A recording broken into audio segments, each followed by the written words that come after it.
conference. Yun. Sabi ko, sana sumama tayo. Ito sa kanila.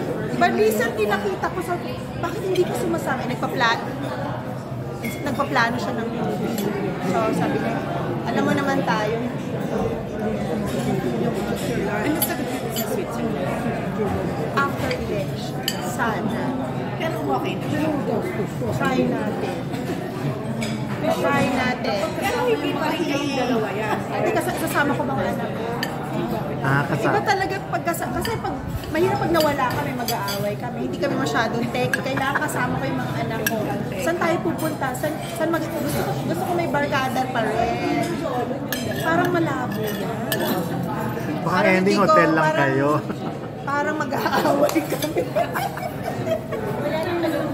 Kailangan may taga-buhat dahil mga likod namin nag-aano na. So kayo typically pag nagkatalo ng role, hindi na kayo, yung mga anak na yung nag-decide ng itinerary. Pero itong huli kasi, family, so may itinerary talaga.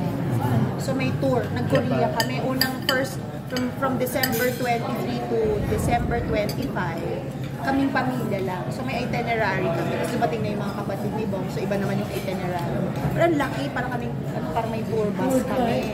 O parang may tour bus kami. Pero family trip yun. Parang nag-decide yung magkakapatid na gawin. Kasi hindi namin pa nagagawa yung mag-travel. The last time that we traveled together, kasal pa ni Jolo at ni Angel.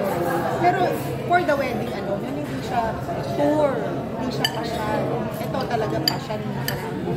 December. Yung sa 56 years mo, kapag babalikan mo, na ang ka-most time, aside mo sa I'm still alive, aside sa gano'n, I'm still healthy, aside mo. Yung nakapag-travel kami sa Israel, yung uniland tour namin. That was prior to his incarceration. Yes, Patrick Luther Tanch. Nasa 4 buses kami. We were in the red bus. I never knew that Bong can handle the tour kasi gusto na maaga. May routine, may schedule. So, he still considered, mga 10 days. He considered it the best trip ever. Tapos, ang pauwi kami noon, birthday ko. Kinakanta niya ako ng happy birthday sa loob ng aeroplano. So, that was a really memorable. April din. We left May. Tapos doon pa nagkaroon ng reconciliation si Dr. Robelo at saka si Dr. Haide. We were in the plane together. Wala eh. Oo. Nakita kayo na yung kasama niyo mga. So, we consider that parang one of the most memorable as a family. Teka mo na, bakit tatak sa'yo yung Switzerland? Crash landing on you. Tingin mo kay Sendong Pareha sila ng birthday. Pareha sila ng birthday. May peg pala. At siya lang yata ang pinagseselosa ng asawa ko. Correct. Talaga? Kasi nakahingi ako ng parang standee niya kay Shay. Diba smart lang endorser siya. Nakahingi ako niyan. So pag nagtatrabaho ko nandun yung standee sa likod ko. Tapos may picture, nagpapapicture ako. Sabi niya, sino ba yan? Sino ba yan nandiyan sa likuran mo? Ayun, nagagalit. Nagsiselos. Kapawag kang ganyan. Ka-birthday mo yan. Nagsiselos si Yunbi. Oo. Ano ba yun? Pero grabe din. Pero nag-effort ka talaga. Hindi, I don't think napanood niya si I don't think Baka. He has to watch it. May anniversary niya ngayon. Yung binata niya. Wait, sila pa rin, di ba? Second year nila. Saka alam mo, wag mo ko tatanungin sa mga pangalan ng mga artistang Koreano, hindi ko memorize sila. Basta pag napanood ko lang, nagustuhan ko, tapos okay na sa akin. Oo, siya lang ang memorize kong pangalan. Tapos laging nami-mispronounce ko, nagagalit ka man. Mama, hindi Hayunbin, Yunbin. Nagagalit yung mga anak ko. Grabe, humingi ka talaga ng sa Nandun smart. pa sa... Hindi ko pa sinasabi kay Shay, nakatago pa siya. Dati nasa garahe namin. Asa sa bahay? Sa bahay. Pag nagtatrabaho ako nandun. Iba nagdadala pa ng paper, iba nagkaroon ng ano na work from home. So nandun siya nagpe-paperwork ako nandun yung parang siyang bodyguard ko nandun sa likod. Hindi naman tinatago ni Senator. Hindi niya Wala siyang standing iba. Kampasin ko siya. May standing ko rin siya. Nasa opisina ko. Meron. Pero prominent. Minsan nagugulsot, minsan nasa kusina. Makikita niya nasa may garahe. Sino yung tao sa likuran mo? Naglalakad. Kita yung pala. Standing pa niya. Nalaman birthday niyo. Parehas sinerch namin.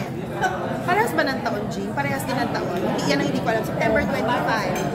Na, mas matanda si mas bata.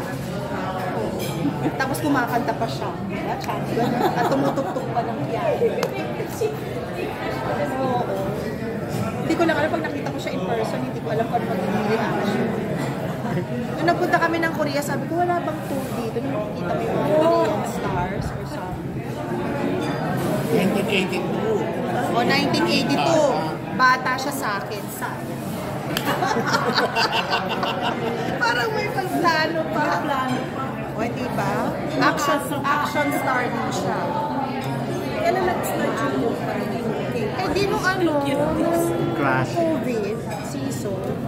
Lahat naman tayo nakasurvive ng COVID season dahil sa telenovela na yan. Nagpapakapuya tayo sa mga kailan. Yun ang gusto ko punta. Korea. Grabe, ngayon ka na nagka-crash? Nag-Korea na ako, pero hindi ko naman napuntahan yung mga locations. Ngayon ka na nagka-crash ng ganyang katindi? Tapos yun, gusto ko sinasabi ko kay Bongpa, Switzerland tayo. Gusto ko lang puntahan yung mga location. Saan siya tumugtog yung piano, saan yung lake. Tapos gusto ko sakyan yung yung train. Sinifeature yan. Hanggang ngayon, meron ako pinapa na sa tour siya.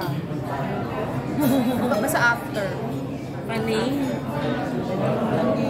Hindi pa masyado, mas fancy Jay. Mas updated siya. Pero ako talaga yan, naglalakad sila sa bahay. Noon talaga nanonood ako ng K-pop, telenovela. May tiyaga talaga akong magbasa ng subtitles. May tiyaga akong magbasa ng subtitles. Ngayon napapagod na ako, huminto na rin ako. K-drama. Mga K-drama. Napagod. Dapat nag-aral ka na lang mag-Korea. Ay, hindi. May staff si Bong. Nag-aral pa talaga ng Korea. Pati pagsusulat. Sabi ko, hanip naman ito. Nagtiyaga. Pati salita. Si Binya ganon. Sorry. Ay, ikaw nag-aral. Si Binya, ayun nag-aral. Nabasa. Grabe, di ba? Pagsusulat. Ang hirap karala.